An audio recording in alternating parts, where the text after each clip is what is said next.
di antara seluruh bulan-bulan yang di dalam hitungan Allah itu ada 12, yang utamanya bagi kaum muslimin wal muslimat adalah bulan suci Ramadan.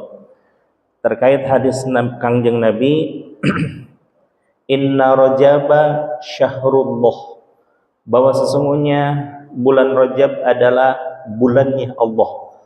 Terkait satu peristiwa yang sangat dahsyat, yakni diperlihatkannya tanda-tanda kekuasaan Allah ke seorang hamba yang sangat istimewa, yakni Nabi Muhammad sallallahu alaihi wasallam. Wa Sya'bana syahri, dan bulan Sya'ban adalah bulanku, kata Kangjeng Nabi. Terkait ada satu peristiwa yang bagi Nabi Muhammad sallallahu alaihi wasallam itu adalah puncak penghambaan terhadap Allah Subhanahu wa taala. Jadi gelar tertinggi bagi Nabi Muhammad itu bukan Nabiullah, bukan Rasulullah, tapi Abdullah, hamba Allah, yang dalam hal ini bukan hamba sebagaimana pada umumnya antara manusia, tapi abada ya'budu ibadatan, seorang hamba yang senantiasa beribadah kepada Allah Subhanahu wa taala, menghambakan diri kepada Allah Subhanahu wa taala, walaupun bagi Allah mah Rasulullah sallallahu alaihi wasallam itu sesuatu yang paling istimewa karena bahwa di dalam banyak ayat dan banyak hadis Allah Subhanahu wa taala betapa sangat mengagungkan Nabi Muhammad sallallahu alaihi wasallam. Salah satunya dengan bukti bahwa kalimat syahadat itu disejajarkan, disebandingkan oleh Allah Subhanahu wa taala sendiri, disejajarkannya lafaz Allah dengan lafaz Muhammad Rasulullah sallallahu alaihi wasallam. Tidak sah kalau seandainya lafaz asyhadu an la ilaha illallah tanpa syahadatul rasul, yakni wa asyhadu anna Muhammadar Rasulullah. Maka peristiwa nisfu Sya'ban itu adalah peristiwa puncak penghambaan Nabi Muhammad berikut umat-umatnya terhadap Allah Subhanahu wa taala. Sedangkan bulan Ramadan, Masya Allah ya, segala macam dilipat gandakan. Lau ta'lamu ummati ala ma fi Ramadan latamannau, kalau seandainya umatku tahu apa yang terdapat di dalam bulan suci Ramadan, latamannau, niscaya akan berharap semuanya, antakuna sanah kulluha Ramadan. Mereka menginginkan bahwa setiap bulan itu sudah aja bulan Ramadan gitu ya. Masya Allah, ini menjadikan bukti bahwa bulan Ramadan adalah rajanya bulan bagi hamba-hamba Allah Subhanahu wa taala. Alhamdulillah wa syukur ala ni'amillah, kita semuanya disampaikan pada kemuliaan bulan Ramadan. Alhamdulillahi rabbil alamin. Baik Bapak hadirin jamaah sekalian, melanjutkan materi hadis nomor 293 yang diriwayatkan oleh Asy-Syaikhani. Asy-Syaikhani ini merupakan laqab bagi Syaikhan, bagi masyayikhnya di dalam ilmu hadis, yakni Imam Bukhari dan Imam Muslim, yang diterima dari Abi Sa'id. Bismillahirrahmanirrahim. Innallaha, sesungguhnya Allah Subhanahu wa ta'ala, yaqulu, berfirman Allah, li ahlil jannah, bagi penduduk surga. Ya ahlal jannah, wahai penduduk surga. Siapa itu penduduk surga? Insyaallah aku yakin kita semuanya, kaum muslimin wal muslimat, semuanya insyaallah akan masuk surga. Kullu ummati yadkhulul jannah illa man aba. Seluruh umatku, kata Kangjeng Nabi, insyaallah akan masuk surga pada akhirnya. Walaupun berbeda-beda ya. Ada yang masuk surga itu ya seperti melintasi sirat gitu ya. Kalbarkil khatif, seperti kilat yang menyambar, tanpa hisab, tanpa ada pertanyaan, sama Allah Subhanahu wa taala dinilai, oh ini mah layak masuk surga, langsung aja masuk surga ya. Itu mah khususon kalangan para nabi, para wali yang di dalam hatinya naqiyun amma siwallah, yang suci dari segala sesuatu selain Allah. Qalbunya senantiasa menginginkan, senantiasa membayangkan, senantiasa mengharapkan. Yang diharapkannya itu Allah, Allah, Allah, Allah. Tidak ada yang lain. Sudah pasti itu mah para nabi. Para nabi ini termasuk mursalin ya, karena seluruh nabi itu ada 124.000 dan seluruh rasul itu 313. Tidak semua rasul itu menjadi tidak semua nabi itu menjadi rasul, tapi yang disebut rasul sudah pasti nabi ya. Para nabi dan para wali, para kekasihnya Allah Subhanahu wa taala, yang bisa jadi ini ya, derajatnya, makomnya sejajar dengan para nabi, namun kenabian sudah tidak mungkin ada karena sudah ditutup dengan kerasulan, kenabian Nabi Muhammad sallallahu alaihi wasallam. Jangankan para wali itu ya, para nabi saja, para kaum muslimin saja ada yang disajikan oleh Allah Subhanahu, oleh Nabi Muhammad sallallahu alaihi wasallam seperti nabi-nabi di zaman Bani Israel. Subhanallah ya. Kalbarkil khatif, ada yang seperti katoir, burung yang terbang kecepatan yang luar biasa. Ada juga kaljaril farshi, kaljaril khayli, seperti halnya kuda yang berlari. Ada yang kalyajri, seperti orang yang berlari. Ada kalmasya, orang yang berjalan agak santai ini mah. Ada juga orang yang tertatih-tatih menuju surga. Bahkan ada juga yang terjatuh-jatuh ya menuju surga. Baru juga melintasi sirat, gedebut. Melintasi sirat lagi, gedebut lagi. Tapi ujung-ujungnya tetap aja masuk surga. Ada juga yang seperti halnya ketakutan itu ya, melihat sirat, apalagi melintasi surga, dan mencapainya harus melewati sirat dulu. Kenapa ketakutan dan kenapa berbeda-beda? Ini secara syariat tergantung amaliyah masing-masing. Kalau Allah Subhanahu wa taala semuanya menyayangi, jangankan kaum muslimin wal muslimat, seluruh makhluk Allah sayang, seluruh makhluk Allah berikan kenikmatan menurut porsinya masing-masing. Tapi untuk kaum muslimin wal muslimat, mereka diberi satu kenikmatan yang tidak diberikan kepada kaum non muslim, dengan lafaz Bismillahirrahmanirrahim. Kalau dimaknai secara biasa di pesantren, Bismillahi, dengan menyebut nama Allah, Ar-Rahmani, yang memiliki kasih sayang Allah Subhanahu wa taala di dunia dan di akhirat. Maksudnya seluruh kasih sayang Allah diberikan kepada seluruh makhluk Allah, baik muslim, non muslim, benda hidup, benda tak hidup, bahkan syaitan laknatullah sekalipun tetap Allah berikan kasih sayang. tapi cuma di dunia saja. Beda dengan Ar-Rahimi,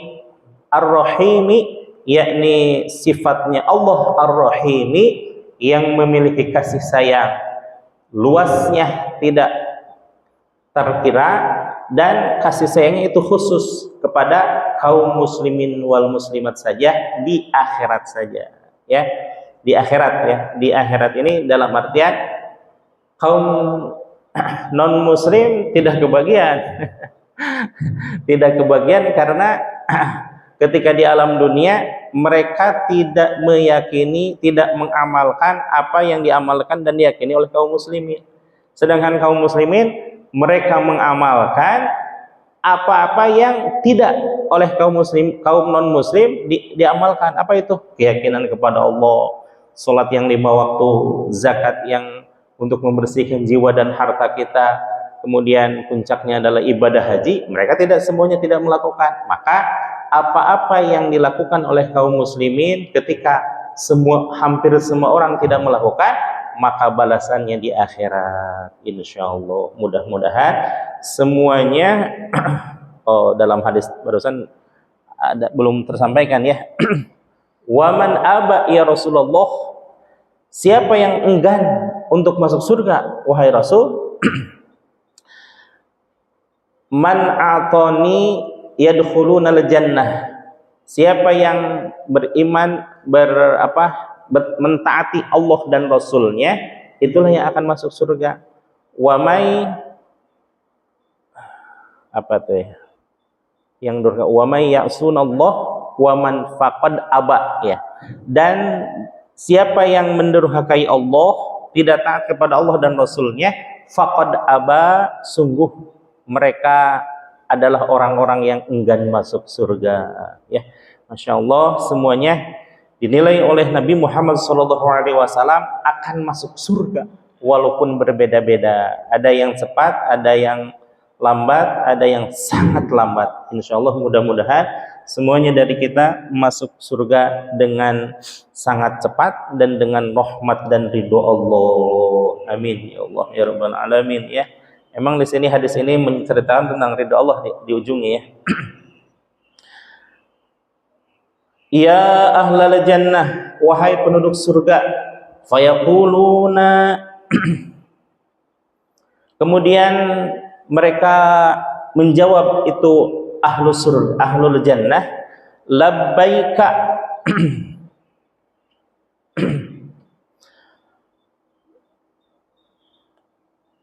apa ini?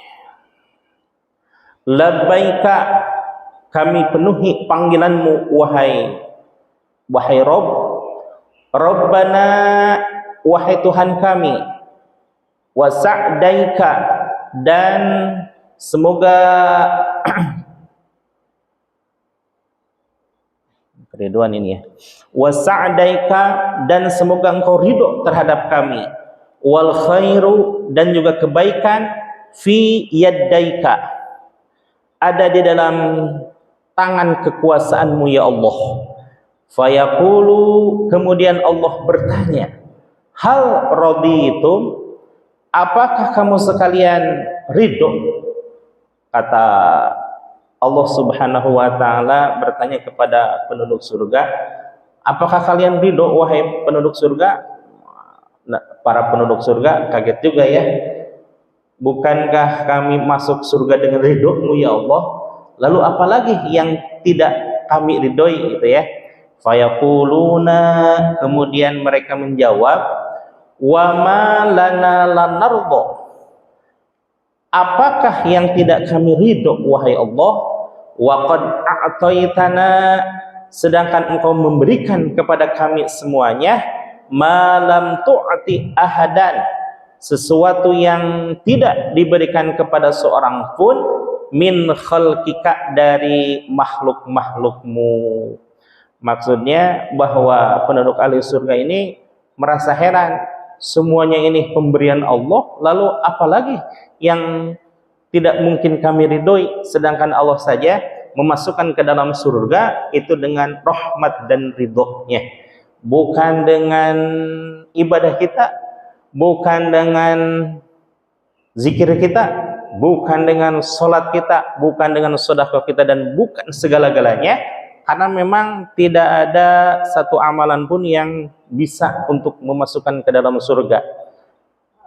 Adapun lafaz la ilaha illallah, walaupun itu kuncinya surga, tapi kuncinya surga walaupun ada kunci tapi tidak ada kunci, maksudnya ada tidak itunya ya, geriginya, maka tidak akan masuk surga. Apa itu geriginya? Geriginya adalah dengan syariat ibadah, tapi syariat ibadah pun hanya sekedar syariat. Adapun memasukkan surga Allah kepada kita sekalian, itu hak prerogatif Allah Subhanahu wa taala. Mau masuk surga, mau masuk neraka, terserah Allah. Jangankan kita ya, malak zabaniyah, malak Malik itu tidak pernah sedikit pun sekalipun untuk masuk surga, walaupun beliau subhanallah ya, mereka para malaikat la ya'suna abadan ilallah, tidak pernah bermaksiat walaupun sedetik pun, karena memang para malaikat diberikan perangkat yang sangat istimewa oleh Allah, yaitu tidak pernah bermaksiat selamanya melaksanakan perintah Allah Subhanahu wa taala. Maka tidak ada maksiat di kalangan para malaikat, tidak pernah ada, karena dari definisinya saja sudah tergambar ya akan kesolehan para malaikat.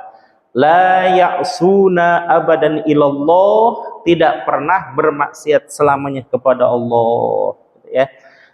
Berbeda kalau manusia mah sisi keimanan yazidu wa yanqusu, kadang bertambah, kadang berkurang, tapi berbeda dengan para malaikat. Para malaikat ya, para malaikat la yazidu wa la yanqusu, tidak pernah bertambah, tidak pernah berkurang. Kalau para nabi, wah lebih dahsyat lagi ini. Yazidu wa la yanqusu, senantiasa bertambah dengan setiap kejadian, setiap peristiwa yang dialami, kemudian dikaitkan dengan firman Allah, maka mereka senantiasa bertambah, tidak pernah berkurang. Kalau manusia pada umumnya yazidu wa yanqusu, selalu kadang bertambah, kadang berkurang. Bagaimana bertambahnya keimanan kita? Kalau seandainya kita sedang berada di dalam lingkungan orang-orang soleh, sedang melaksanakan ketaatan, sedang melaksanakan ibadah kepada Allah, maka kalau seandainya keinginan kuat untuk selalu bertambah keinginan kita, jaga komunitas lingkungan kesolehan di antara kita. Jangan pernah untuk meninggalkan komunitas itu, jangan pernah untuk sekali-kali untuk bahkan menghancurkan komunitas tersebut ya, karena komunitas orang-orang beriman itu lahan untuk meningkatkan keimanan kita. Bagaimana kalau yang sedang yankus, sedang menurun keimanan kita? Kalau seandainya sedang sendirian, kalau seandainya jauh dari komunitas orang-orang soleh, maka bisa jadi keimanan itu akan sedikit tertekis di dalam hati kita ya. Kalau di dalam masjid mah, kalau banyak orang mah kan sangat memungkinkan hati kita, bahkan seluruh aktivitas ini untuk beribadah kepada Allah, entah itu qiraat, entah itu sholat sunnah, entah itu zikr dan lain-lain sebagainya. Berbeda dengan kalau kita sedang sendirian aja ya, tidak pernah mau untuk bersama-sama komunitas orang soleh, maka bisa jadi keimanan kita berkurang, karena sangat memungkinkan kalau sedang sendiri mah yang saya rasakan banyak maksiat, banyak berbuat salah, malas beribadah yang fardu pun kadang ogah-ogahan, Assalamualaikum gajelang, sudah gitu ya. Maka berbeda dengan orang-orang yang senantiasa menjaga kualitas, apalagi kualitas berjamaah sholat ini bukan lagi dianjurkan, tapi betapa sangat dicontohkan oleh Rasulullah Sallallahu Alaihi Wasallam. Fayaquluna, mereka menjawab dengan terheran-heran itu penduduk ahli surga, wa ma lana la narda, apalagi yang tidak kami ridhoi, wa qad a'taitana, padahal engkau sungguh telah memberikan kepada kami semuanya, ma lam tu'ti ahadan min khalqika, yang tidak diberikan kepada seorang pun pada makhluk-makhlukmu ya Allah. Fayaqulu, kemudian Allah berfirman, ala a'tikum, apakah ingin kamu aku berikan kepada kalian semuanya afdola. Afdola ini dari isim tafdil, artinya afdola, kalau fadlun itu adalah keutamaan, kalau afdola lebih utama, afdola lebih utama, min zalika, dari semua yang ada, semua yang aku berikan ini adalah lebih utama. Apa itu? Fayaqulu, namun penduduk ahli surga tetap bertanya kepada Allah Subhanahu wa taala, ya Rabbana, wahai Tuhan kami semuanya, wa ayu syai'in, perkara apa? Kalau tadi afdhala, kalau ini afdhalu, sama saja ya. Isim tafdil dari isim tafdil, afdhalu, af'alu. Afdhalu yang lebih utama, min zalika, dari semua yang kami terima ya Allah. Allah membukakan menyatakan sesuatu yang baru mereka dengar, penduduk ahli surga. Dikiranya bahwa seluruh kenikmatan surga itu adalah puncak kenikmatan, padahal itu hanya sebagian saja. Fayaqulu, kemudian Allah berfirman, ini sangat dahsyat sekali ya, tentang keriduan Allah. Uhilla alaikum, aku halalkan kepadamu sekalian, ridwani, akan keriduanku. Bukan berarti bahwa uhillalakum ini mutaradif dari, atau lawan kata dari haram, bukan ya. Dari maksudnya uhilla alaikum, aku halalkan, aku meridhoi kepadamu sekalian wahai penduduk surga, ridwani, akan keriduanku, fala askhatu, maka subhanallah ya. Di sini ada dua pernyataan Allah yang tidak disangka-sangka oleh penduduk ahli surga. Kenapa? Yang pertama, uhilla alaikum ridwani, pertama meridhoi, menghalalkan keriduan Allah selamanya. Fala askhatu, maka aku tidak akan pernah murka kepadamu sekali, alaikum, kepadamu sekalian, ba'dahu, setelah ini, abadan, selamanya. Subhanallah ya.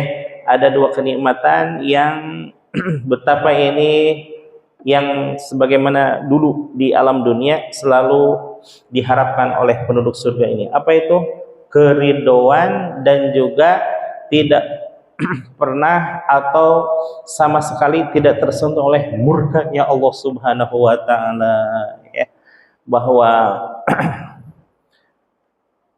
keridhaan ini yang senantiasa dipanjatkan oleh seorang Syekh Mursid dari kalangan Naqsyabandiyah, yaitu Syekh Malik Al-Ghuzdawani.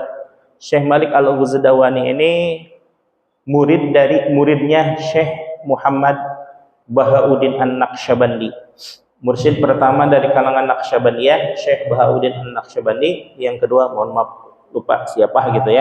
Yang ketiga, Syekh Malik Al-Ghuzdawani, yang senantiasa bermunajat kepada Allah Subhanahu wa taala dengan lafaz, dengan kalimah ilahi anta maqsudi, ya Allah, hanya engkaulah yang kami maksud, wa ridhaka matlubi, dan keridhaan, ini ya, dan keridhaanmu yang kami cari, a'tini, oleh karena itu ya Allah, hunjamkan ke dalam qalbu kami semuanya mahabbataka wa ma'rifatak, rasa cinta dan ma'rifat kepadamu. Bahwa munajat yang disampaikan oleh Syekh Malik Al-Ghuzdawani ini hanya menginginkan ridho Allah, ridho Allah, ridho Allah, ridho Allah, dan rasa cinta kepada Allah, juga ma'rifat kepada Allah. Kenapa? Tiga hal tersebut justru menjadi puncaknya ibadah seseorang, bahwa keriduan itu adalah yang seharusnya dicari. Kalau dulu ketika mohon maaf ya, ketika saya masih kecil sering, bahkan bukan sering lagi, setiap mendengar para mubaligh, para dai, para khatib membicarakan masalah ibadah, selalu yang tertuju adalah surga, surga, surga. Padahal kalau ditelaah kembali, surga itu merupakan reward tertentu bagi Allah, dari Allah bagi hamba-hambanya, dan kedudukannya sama dengan kita ya, dari sisi penciptaan gitu ya, bahwa manusia makhluk Allah, surga pun makhluk Allah. Berarti kalau makhluk mengharap kepada makhluk, apakah itu yang tertinggi? Bukan ya, justru hanya tahapan-tahapan untuk memberikan rasa semangat bagi orang-orang yang kayak saya gitu ya, kayak saya, orang-orang yang masih kecil gitu ya, yang selalu berharap surga, surga, surga, seolah-olah kenikmatan puncak dari Allah itu surga, padahal bukan. Dan siksa yang paling dahsyat dari Allah itu adalah neraka, bukan ya, bukan bukan neraka. Saya sering mendengar, membaca kisah tentang Robi'ah al-Adawiyah, seorang sufi dari kalangan perempuan, bahwa suatu saat dikisahkan beliau membawa-bawa ember yang berisi air penuh dan juga obor yang menyala-nyala. Kemudian orang-orang terheran-heran, lalu bertanyalah kepada Siti Robi'ah, "Wahai Siti Robi'ah, apa yang hendak kamu lakukan dengan kedua benda tersebut?" Siti Robi'ah, walaupun ini tidak untuk konsumsi umum ya, tapi kita bisa menarik pelajaran dari kisah Siti Robi'ah ini, betapa Siti Robi'ah menginginkan sesuatu yang murni. Apa itu? Keridhaan Allah. Bahwa kata Siti Robi'ah, aku akan bakar neraka dan aku akan bakar neraka dan aku akan siram ini neraka, surga ya, bakar surga dan menyiram neraka, biar orang-orang tidak salah tujuan, takut hanya karena neraka, dan beribadah karena ingin surga, karena itu adalah sesuatu yang belum tepat seluruhnya. Bahwa neraka dan surga ya sebagai hampir mencapai finish, tapi finishnya adalah rahmat dan ridho Allah. Sama halnya dengan Syekh Abdul Qadir Al-Jailani menyatakan hal yang sama ketika ada seorang dari salah satu murid-muridnya yang, mohon maaf ya, ini agak sedikit sedikit vulgar lah gitu ya, bahwa muridnya ini dikisahkan tidak pernah menghadiri majelis ta'lim sama sekali. Otomatis ya, kalau boleh dibilang, mohon maaf, bodoh gitulah ya. Ada muridnya yang sangat bodoh tapi sangat cinta kepada Syekh Abdul Qadir Al-Jailani. Pas di alam kubur, pokoknya si muridnya ini tidak tahu apa-apalah gitu ya, buta sama sekali tentang agama. Yang dia tahu adalah hanya Syekh Abdul Qadir. Ketika ditanya oleh malak Jibril, "Mar rabbuka? Man rabbuka? Man nabiyuka? Wa aina kiblatuka? Wa man imamuka?" Siapa Tuhanmu? Siapa nabimu? Ke arah mana kiblatmu? Dan apa yang menjadi imammu?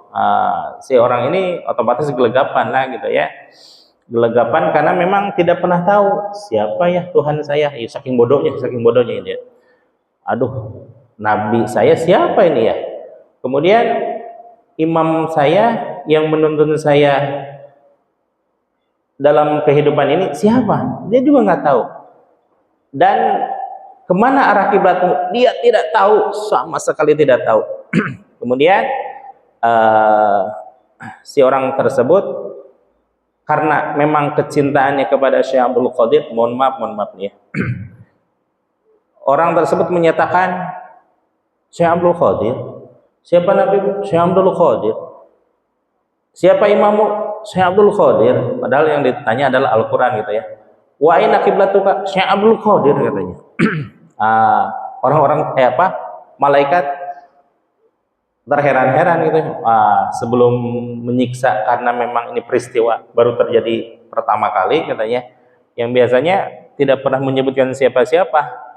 Tidak gelegepan, langsung gendir aja gitu ya. Nah, atas kejadian ini karena malaikat juga tahu itu siapa Syekh Abdul Qadir. Kemudian laporlah kepada Allah Subhanahu wa taala, ya Allah, ini ada hambamu yang aneh.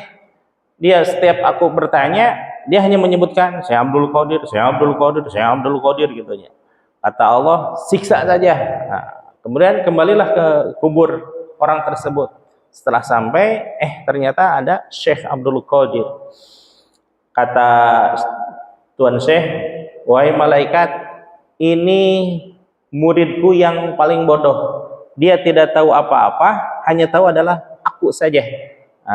Sekarang pertanyaannya, biar aku yang menjawab katanya. Demi kecintaanku terhadap muridku ini, walaupun dia hanya menaruh kecintaan tanpa sedikit pun mengamalkan apa yang aku amalkan, maka aku balik mencintai dia dengan sepenuh hati. Bingung tuh malaikat katanya. Wah, gimana? Kemudian balik lagi sama Allah, laporan lagi. Wahai Allah, itu di alam kubur ternyata ada seseorang yang dia sebut-sebutkan, Syekh Abdul Qadir Al-Jailani. Bagaimana ini ya Allah? Siksa saja katanya. Begitu mau disiksa, Syekh Abdul Qadir, mohon maaf ya. Ini menyatakan malaikat, kalau ente coba-coba untuk menyiksa ini murid, akan aku bakar neraka dan aku siram itu surga katanya. Laporan lagi sama Allah. Maka kata Allah, sudah, demi kecintaan Syekh Abdul Qadir Al-Jailani kepadaku, maka aku pun mencintai Syekh Abdul Qadir, dan demi kecintaan dia terhadap muridnya, maka aku ampuni muridnya. Demi kecintaan dan keagunganku, kata Allah ya. Nah, jadi dari riwayat Syekh Abdul Qadir maupun Siti Rabi'ah Al-Adawiyah, walaupun ya mungkin gitu ya, untuk sebagian orang ini kalau istilah sekarang halu gitu ya. Tapi bagi orang-orang yang meyakini, itu tidak halu. Itu bahwa likulli syai'in maqamun wa likulli maqamun maqalun. Segala sesuatu itu ada kadarnya. Setiap ucapan ada makomnya sendiri, dan setiap makom itu ada ucapan tersendiri. bisa jadi ucapan para wali itu kadang terkhusus untuk murid-muridnya sendiri. Berbeda dengan para nabi, para wali, para nabi dan para mursalin. Apa yang diucapkannya itu berdasarkan syariat yang itu secara umum, bahwa kaum muslimin wal muslimat tertuju kepada apa yang diucapkannya. Kangjeng Nabi Muhammad SAW tidak pernah mengucapkan sesuatu yang khususiyah. Kenapa? Karena memang kedudukan Nabi Muhammad itu rahmatan lil alamin, menjadi rahmat bagi seluruh alam. Sementara para wali gitu ya, wabil khusus kepada wali-wali yang memiliki thariqah tersendiri, itu kadang bagi orang yang belum memasuki dunia itu seperti halnya muskil. Tidak mungkin masa seperti itu, kok Syekh Abdul Qadir lebih hebat daripada Nabi Muhammad SAW. Nah gitu ya. Karena itu beda. Likuli syai'in likuli maqamun maqalun, walikuli maqamun maqalun. Maqamun maqalun gitu maksudnya. Bahwa setiap ucapan para wali-wali itu terkhusus untuk murid-muridnya. Seperti hal yang begini. Suatu saat di dalam manqabah Syekh Abdul Qadir Al-Jailani terdapat wabah. Wabah itu penyakit yang menyeluruh. Kalau kemarin kita wabah itu bukan menasional tapi mendunia gitu ya, menginternasional. Penyakit Covid ya. Nah, Syekh Abdul Qadir Al-Jailani menyatakan barang siapa yang memakan rumputku, maka insya Allah dia akan sembuh. Maka diserbulah madrasah Syekh Abdul Qadir untuk mencari obat, yakni memakan rumputnya, dan memang sembuh gitu ya. Kemudian setelah setelah habis rumput-rumput karena banyak orang yang meminta keberkahan dari Syekh Abdul Qadir Al-Jailani, wah itu rumput habis, bersih pokoknya ya. Kemudian mengetahui hal tersebut, Syekh Abdul Qadir menyatakan, barang siapa yang meminum minumanku, maksudnya yang ada di lingkungan pesantren ini, insya Allah dia akan sembuh. Kemudian minumlah orang-orang akan air yang ada di dalam komplek pesantren tersebut sampai habis gitu ya. Kemudian banyak orang yang bertanya, wahai Tuan Syekh, kami ini jauh-jauh ingin mendapatkan keberkahan dari rumput maupun airmu. Sekarang sudah habis, bagaimana? Ini sedangkan kami banyak nih yang pada datangan. Kata Tuan Syekh gitu ya, bahwa di sini makanan atau rumput atau air itu hanya sebagai kinayah. Bagi orang yang kedapatan ada rumput dan air, ya silahkan makan. Tapi bagi yang jauh mengharapkan keberkahan tapi sudah habis, maka ini sebagai kinayah bahwa makanan dan minuman tersebut adalah ajaranku. Apa makanannya Syekh Abdul Qadir? Kalau enggak ibadah, kalau enggak sholat, ya ibadah. Kalau enggak kalau enggak sholat, ya zikir. Kalau enggak zikir, ya sedekah. Kalau enggak sedekah, ya semua amal ibadah. Maka yang dikatakan dengan makanan dan minuman itu apa? Makanan dan minuman Syekh Abdul Qadir dan juga para wali-wali semuanya tiada lain dan tiada bukan adalah zikrullah. Maka orang yang berharap keberkahan daripada Tuan Syekh bisa jadi dengan berzikir, mengamalkan apa yang diamalkan oleh Tuan Syekh, itu mendapatkan syafaat dari beliau dan juga dari Rasulullah SAW. Seperti itu ya. Jadi jangan disalahartikan bahwa saya mempelajari setiap syekh itu memiliki ucapan-ucapan tersendiri bagi murid-muridnya. Kadang bagi yang diucapkan yang bagi muridnya, yang di luar muridnya menganggap halu. Bukan seperti itu maksudnya ya. Insya Allah bahwa karena kecintaannya para syekh-syekh terhadap murid-muridnya sampai berbuat seperti itu ya. Bahkan Tuan Syekh Abdul Qadir Al-Jailani lebih kalau ibarat kata ya lebih dahsyat lagi karena menyatakan bahwa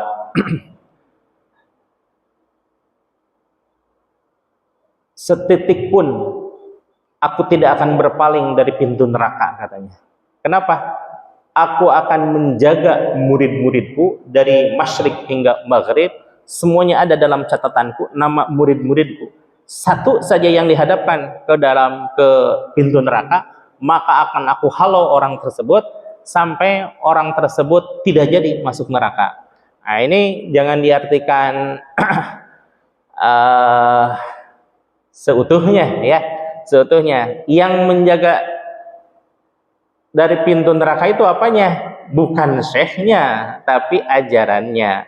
Semua wali-wali itu mengajarkan kebaikan dan mengajarkan jangan berbuat yang tidak baik. Otomatis kalau yang menjaga ajarannya maka akan terjaga dari sifat-sifat negatif.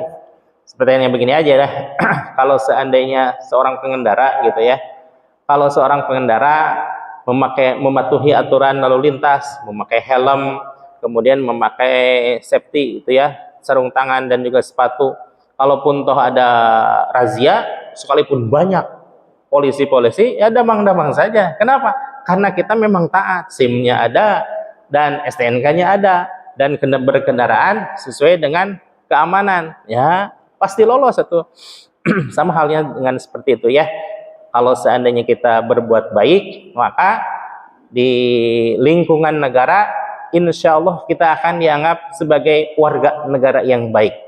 Kalau seandainya kita taat kepada Allah dan taat kepada Rasul, melaksanakan setiap amal ibadah yang fardu dan melengkapi dengan amalih-amalih yang sunnah, maka kita dianggap oleh Allah Subhanahu wa taala sebagai sebagai hamba-hamba Allah yang taat.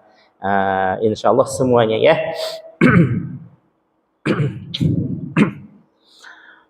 Uhilla lakum ridwani fala askhatu alaikum ba'dahu abadan. Maka mulai sekarang uhilla lakum, saya halalkan keridwanku dan tidak akan pernah murka selamanya, abadan. Ba'dahu abadan, setelahnya selamanya. Maka bahwa keridhaan Allah itu adalah sebagai puncak dari ibadah, dan kemurkaan Allah itu sebagai ancaman bagi siapapun yang melanggar aturan Allah. Namun dengan pernyataan Allah Subhanahu wa taala kepada penduduk surga, maka selamanya penduduk surga itu akan mendapatkan keridhaan Allah dan tidak akan pernah mendapatkan murkanya Allah. Salah satu dari tujuan orang-orang untuk melaksanakan zikir la ilaha illallah, ini salah satunya ya. Bahkan dua-duanya juga dapat keridhaan Allah dan juga tidak akan pernah mendapatkan siksanya Allah. Apa itu jaminannya? Di dalam hadis Kangjeng Nabi Muhammad SAW, Rasul menyatakan bahwa man qala la ilaha illallah, barang siapa yang mengucapkan kalimah la ilaha illallah, dakhala hisni, maka sungguh dia telah masuk ke dalam bentengku, kata Allah. Ini adalah hadis qudsi ya, karena ada pernyataan Allah tapi diucapkan oleh lisan yang mulia Nabi Muhammad SAW.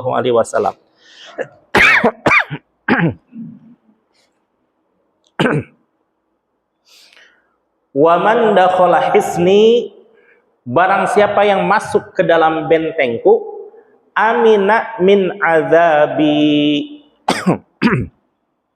sungguh dia aman dari siksaku, kata Allah Subhanahu wa taala, dari azabku, dari ghadabnya Allah Subhanahu wa taala. Bahwa kemarin kita pernah mendengar berita lumpur lapindo, itu mah tidak seberapa. Kemudian kemarin telah melanda wabah COVID-19 yang diawali dengan tahun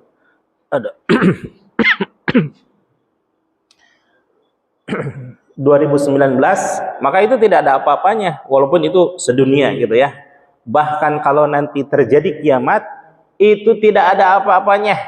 Bahkan yang paling mengerikan lagi, kalau seandainya kita mendengar kisah tentang nerakanya Allah Subhanahu wa taala, tidak ada apa-apanya dibanding dengan murkanya Allah. Maka salah satu upaya meredam kemurkaan Allah, salah satu upaya untuk meredam kemungkaran yang ditimpakan kepada manusia akibat dari durhakanya kepada Allah, dengan mengucapkan la ilaha illallah, maka otomatis dia akan terbebas dari azabnya Allah ya. Mudah-mudahan kita semuanya mendapatkan ampunan dan juga perlindungan Allah Subhanahu wa taala, sehingga semuanya terbebas dari